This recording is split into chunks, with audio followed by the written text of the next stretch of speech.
Bonjour et bienvenue sur l'Audace d'être moi, le podcast qui te donne des clés pour t'accomplir. Je suis Alexia Ferrantelli, je suis coach de vie et coach professionnel.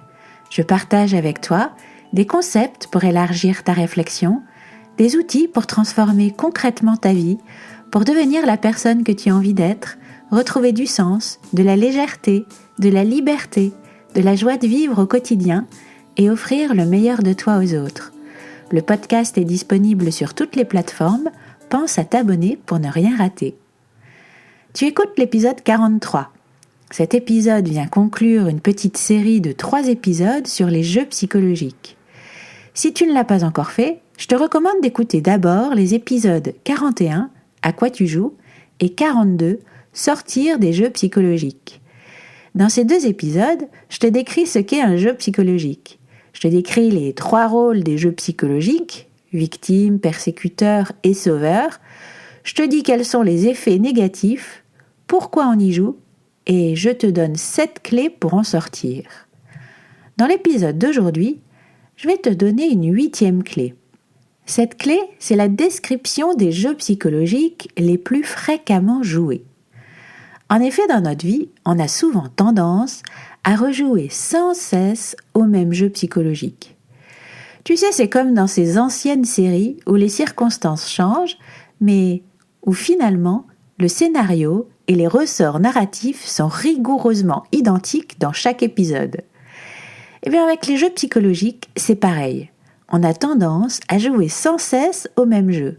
Les circonstances varient légèrement, mais au fond, le déroulement est toujours le même.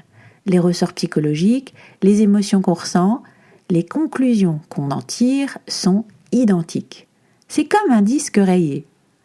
Alors aujourd'hui, je vais te décrire quelques jeux fréquemment joués. Et je te mettrai la description de la totalité des jeux répertoriés sur le document Les outils d'auto-coaching que tu peux télécharger sur le site l'audace-d'être-moi.com. Il y a une 20aine de jeux psychologiques courants. Le fait d'en voir la description, ça peut te permettre de prendre conscience des jeux auxquels tu joues. Et je vais aussi t'indiquer pour chaque jeu les raisons particulières qui peuvent t'amener à jouer, quelles sont les croyances limitantes qui peuvent être à l'origine, quels sont les buts inconscients que tu poursuis, et qu'est-ce que tu peux faire concrètement pour sortir de ce mécanisme. Mais je vais d'abord commencer par décortiquer plus dans le détail un de ces jeux psychologiques. J'ai appelé cet épisode « S'il n'était pas là » en référence à ce jeu très fréquent. Ce jeu, Eric Berne l'a appelé « Sans lui ». C'est un jeu qui consiste à rendre l'autre responsable de nous empêcher de faire ce qu'en réalité on se sent incapable de faire inconsciemment. Bien sûr, comme je te l'ai déjà dit dans les épisodes précédents, on ne parle de jeu psychologique que quand il y a répétition. Ici, de façon répétée, celui qui joue à sans lui accuse quelqu'un d'autre de l'empêcher de faire quelque chose. Il peut lui reprocher directement « Je me suis sacrifié pour toi. À cause de toi, je peux pas faire ça. Si t'étais pas là, je ferais ci ou ça. Si tu ne te comportais pas comme ça, je pourrais faire ceci ou cela. » Et il peut aussi jouer à se plaindre de la situation auprès des autres. « Ah, s'il n'était pas là, je ferais ceci ou je ferais cela. À cause de lui, je peux pas faire ci ou je fais ça. » Comme on l'a vu dans les épisodes précédents, il y a toujours un but caché dans les jeux psychologiques. Ce but est inconscient. Ici, le but est de se décharger de la responsabilité d'avoir une vie qui ne nous satisfait pas ou d'être en échec. C'est une façon de se protéger. C'est plus simple pour moi de me dire que si je le pouvais, je le ferais, bien sûr, mais à cause de l'autre, je ne peux pas. La croyance limitante à l'origine de ce jeu est donc « si j'étais seule, j'y arriverais, mais l'autre m'en empêche ». C'est un jeu que tu peux jouer en couple, avec tes enfants, dans ton travail. « Ah, si mes collègues ou mes collaborateurs ou mon chef faisaient bien son boulot, j'aurais d'excellents résultats. Si ma femme n'était pas là, j'écrirais un livre. Si les enfants n'étaient pas là, je ferais du sport. Si mon mari n'était pas si désordonné, ma maison serait toujours impeccable. Si ma femme n'était pas si casanière, j'aurais plein d'amis. Si mes parents avaient plus confiance en moi, je créerai mon entreprise, etc., etc. En fait, pour une raison ou pour un autre, je ne m'autorise pas ou je ne me sens pas capable de vivre ma vie, de faire face à mes peurs pour réaliser un rêve. Peut-être aussi que tout simplement je n'ai pas le courage, que j'arrive pas à prendre une décision. Ou alors, il y a un décalage entre l'idéal de moi, ce que j'aimerais être en mesure de faire ou d'être, et ce que je fais ou suis. J'ai besoin d'entretenir l'illusion que je serais capable de tellement plus si les autres m'en laissaient la possibilité. C'est plus facile de me dire que c'est à cause de l'autre que cet écart existe, plutôt que d'en assumer la responsabilité. Dès qu'on arrête de se cacher derrière cette croyance, on peut démêler les choses. On peut par exemple remettre en cause cet idéal de moi.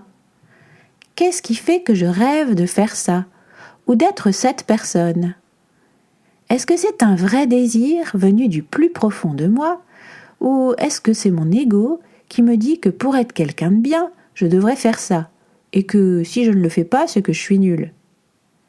Si je réalise que mon ego est aux commandes, et qu'en réalité je n'ai aucun désir profond de réaliser cette chose-là, je cesse de reprocher à l'autre de ne pas le faire. Je m'accepte tout simplement comme je suis. Il y a un profond soulagement pour tout le monde.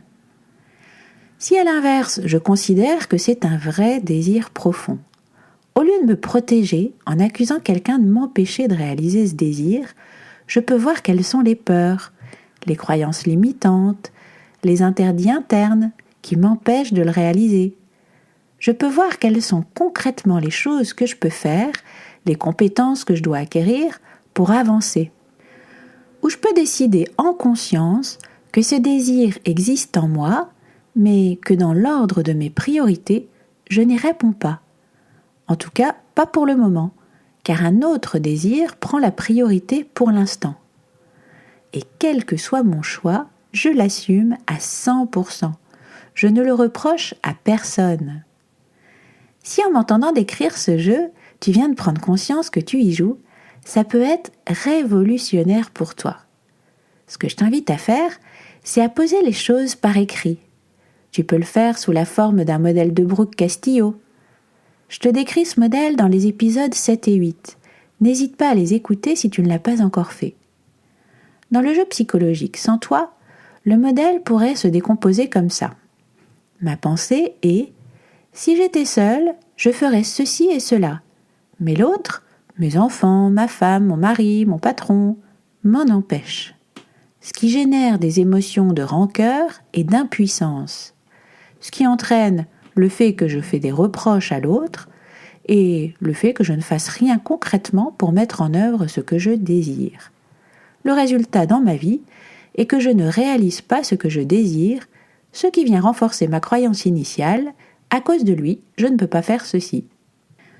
Une fois que tu as décomposé l'enchaînement des choses, tel qu'il se déroule pour le moment, tu peux remettre en cause cette pensée, cette croyance initiale. Si l'autre n'était pas là, je ferais ceci. Est-ce vrai ? Est-ce que c'est vraiment vrai ? Est-ce que c'est à cause de ta femme que tu n'écris pas ce livre ? Qu'est-ce qui t'en empêche finalement ?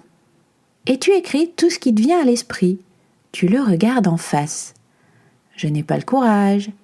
J'ai peur que ce soit nul. Je préfère regarder la télé 2 heures tous les soirs. Et tu étudies toutes les options qui se présentent à toi.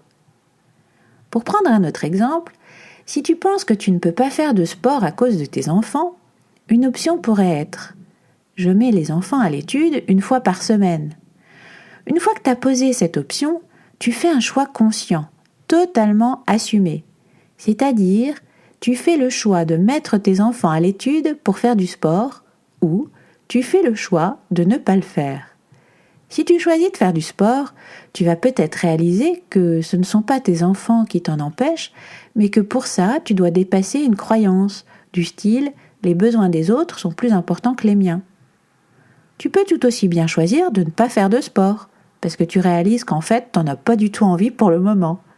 Ou qu'en fait, ce qui bloque, ce ne sont pas tes enfants, c'est que tu n'as pas le courage, ou parce que tu te rends compte qu'en fait, tu préfères passer ce temps avec tes enfants. Il n'y a pas une bonne décision et une mauvaise.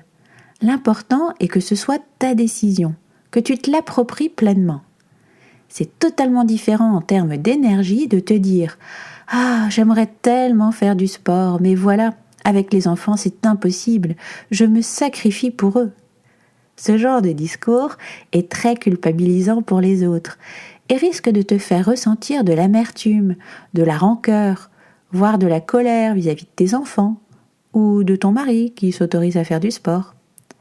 L'énergie est totalement différente si tu te dis « Je choisis de passer toutes mes soirées avec mes enfants tant qu'ils sont petits, parce que c'est un temps précieux et que je veux surtout pas rater ça, que j'adore les voir grandir, que je me sens un chouette parent et que c'est une des choses essentielles dans ma vie. » Ce genre de pensée génère de la joie, de la fierté, de l'amour, de la disponibilité à ce moment passé avec tes enfants. L'énergie est tout autre si tu es avec tes enfants en étant frustré et tout en te disant « Ah, s'il n'était pas là, je pourrais faire du sport. » Si tu joues souvent au jeu sans lui, ce que je te propose ce mois-ci, c'est de t'observer pour relever chaque fois que tu as ce réflexe d'attribuer à quelqu'un d'autre la responsabilité d'une insatisfaction dans ta vie. Et au lieu de faire des reproches à cette personne ou de t'en plaindre à quelqu'un d'autre, je te propose de remettre en cause cette croyance que tu ne peux pas agir à cause de l'autre et de faire ce travail d'introspection pour faire un choix conscient et l'assumer à 100%. J'ai beaucoup détaillé ce jeu-là parce qu'il me semble qu'il est très fréquemment joué et c'est une façon d'illustrer ce petit travail d'introspection que tu peux faire si tu prends conscience que tu joues à un des jeux que je vais te décrire.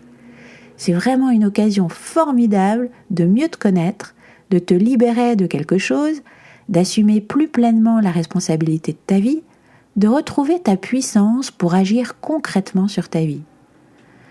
Alors maintenant, voilà une description plus rapide de quelques jeux qui sont très souvent joués. Comme je te l'ai dit en début d'épisode, tu trouveras la liste complète des jeux psychologiques dans le document « Les outils d'auto-coaching » que tu peux télécharger sur le site l'audace-d'être-moi.com, tout collé sans apostrophe. Il y en a une vingtaine. Ici, je vais te parler de 6 jeux, 2 initiés par la position de victime, 2 de la position de sauveur et 2 de la position de persécuteur. Je vais te décrire chaque jeu, t'indiquer une croyance limitante qui peut être à l'origine du jeu.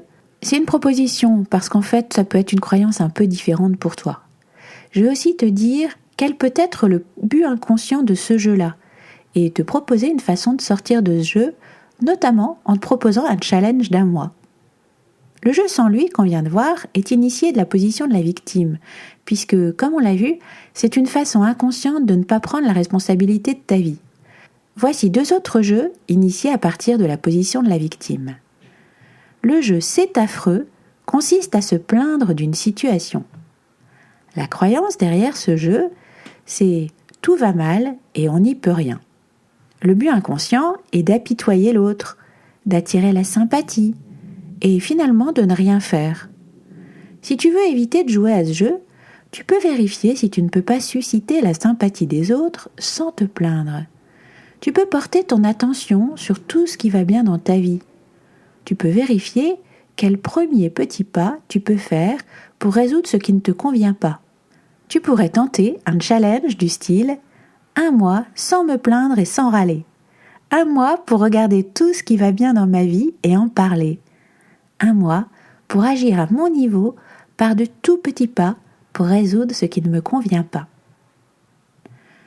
Le jeu « Donnez-moi des coups de pied » consiste à être agressif, désagréable ou maladroit pour être rejeté, susciter des reproches, faire des choses interdites pour se faire prendre. La croyance limitante est « pourquoi ça n'arrive qu'à moi ?»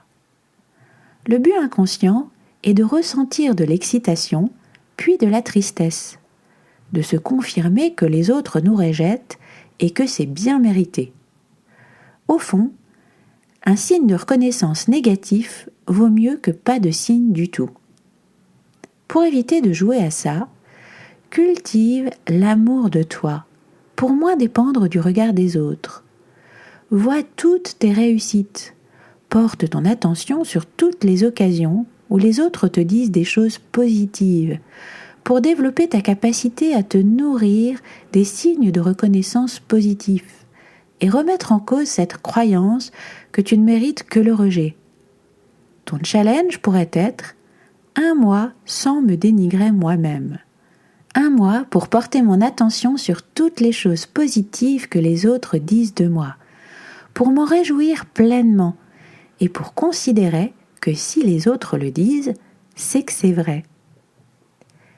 Passons aux exemples de jeux initiés à partir de la position du sauveur.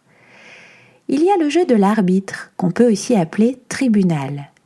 Il consiste à tenir le rôle de l'avocat dès que quelqu'un est critiqué, ou même simplement évalué.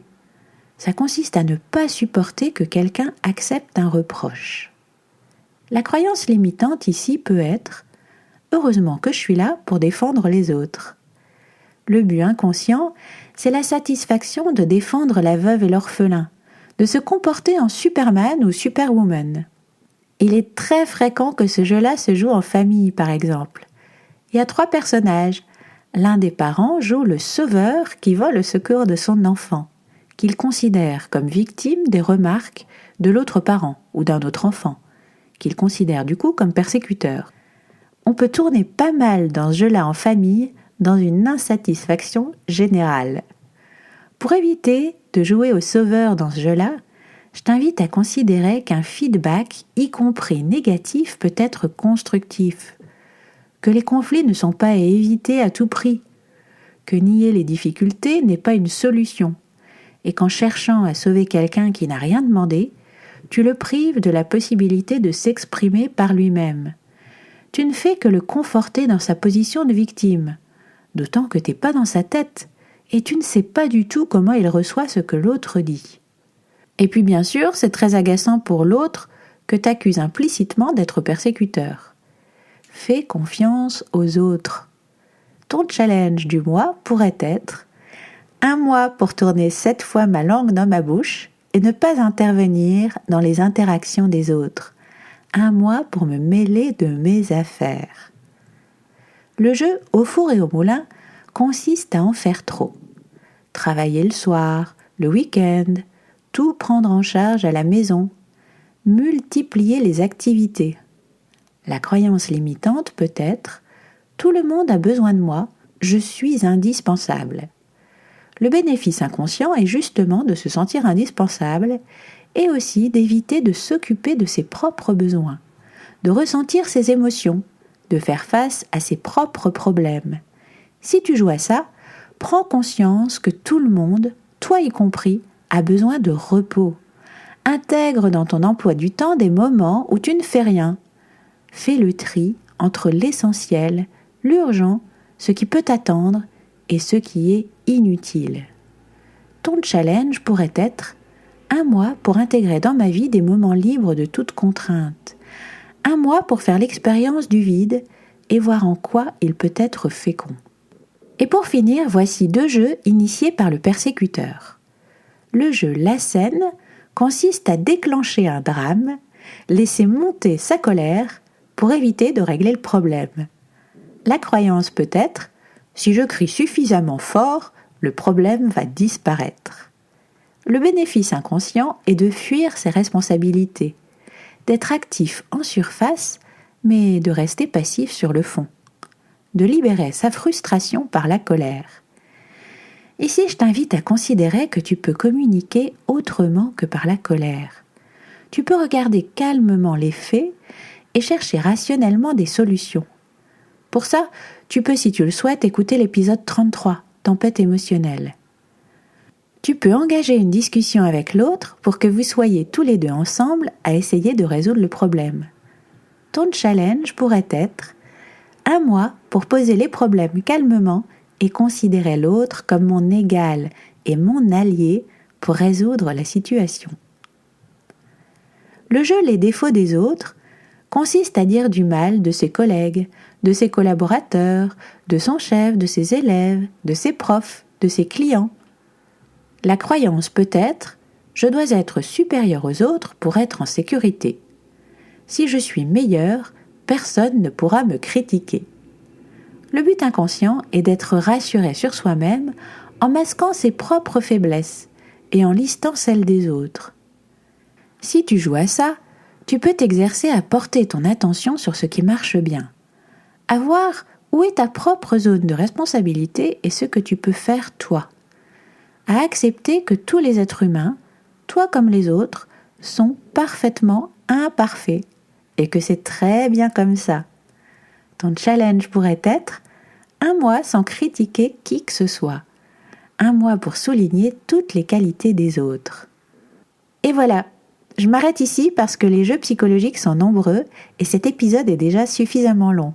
Encore une fois, l'idée de connaître ces jeux n'est pas de blâmer les autres ou de te culpabiliser si tu joues à certains, mais plutôt de trouver de nouvelles façons d'interagir et aussi d'utiliser cette prise de conscience comme un formidable moyen de découvrir tes peurs, tes croyances limitantes, pour pouvoir les dépasser, t'en libérer pour peu à peu être dans un rapport beaucoup plus simple et direct avec toi et aux autres. Voilà ce que je te propose cette semaine. Télécharge le document Les outils d'auto-coaching et regarde la liste complète des jeux psychologiques. Essaie de repérer à quel jeu tu joues et de comprendre pourquoi tu y joues. Tu peux faire un modèle de Brooke sur ce jeu. Tu peux regarder quelles sont tes peurs, tes croyances limitantes, quels sont les effets négatifs sur ta vie et sur celle des autres. Puis, tu peux regarder les 7 clés que je te propose pour sortir des jeux et expérimenter l'une d'entre elles la prochaine fois que tu es tenté de jouer à ce jeu. Ça va te demander un effort conscient au départ, mais peu à peu, ça va devenir plus naturel et ça peut avoir un impact très profond sur ton rapport à toi-même et aux autres. Et si tu repères un jeu que tu joues vraiment beaucoup, lance-toi un challenge d'1 mois pour te libérer de ce qui t'enferme dans ce jeu. Cet épisode était le dernier pour cet été. Je vais faire une pause en août pour les vacances, mais d'ici la rentrée, au lieu des podcasts, je vais t'envoyer par mail des petites graines d'inspiration. L'idée est de te proposer un article court chaque semaine, une suggestion pour vivre pleinement ce joli mois d'août, t'alléger, y voir plus clair et faire le tri avant la rentrée. Si tu ne l'as pas encore fait, abonne-toi à ma newsletter pour recevoir ces graines d'inspiration. Si tu veux t'approprier les outils que je te présente dans le podcast pour devenir ton meilleur allié dans ton cheminement personnel, si tu veux aller plus loin et avancer en confiance plus rapidement et de façon structurée, sache que je propose un programme d'accompagnement. Je travaille avec un très petit nombre de personnes parce que c'est un suivi vraiment personnalisé. Si ça t'intéresse, laisse-moi un message sur la page contact de l'audace-d'être-moi.com. Je me ferai un plaisir de t'en dire plus et d'avoir un premier échange avec toi.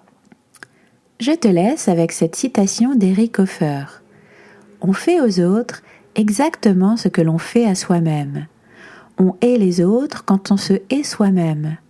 On est tolérant avec les autres quand on est tolérant envers soi-même. On pardonne aux autres quand on se pardonne à soi-même. Tu retrouveras cet épisode sur le site l'audace-d'être-moi.com tout collé sans apostrophe. Tu peux t'inscrire à la newsletter et recevoir en cadeau les outils d'auto-coaching avec tout le contenu sur les jeux psychologiques. Ça te permettra aussi de recevoir mes petites graines d'inspiration pendant tout le mois d'août. Si tu ne l'as pas encore fait, abonne-toi avec l'application de ton choix pour recevoir ton épisode gratuit chaque semaine. Si cet épisode t'a plu, pense à laisser un avis sur ton application de podcast. Ça te prendra 1 minute et ça m'aide énormément à me faire connaître. Et puis bien sûr, ça me fait très plaisir. Et si tu penses que ça peut leur être utile, partage avec tes amis. À bientôt!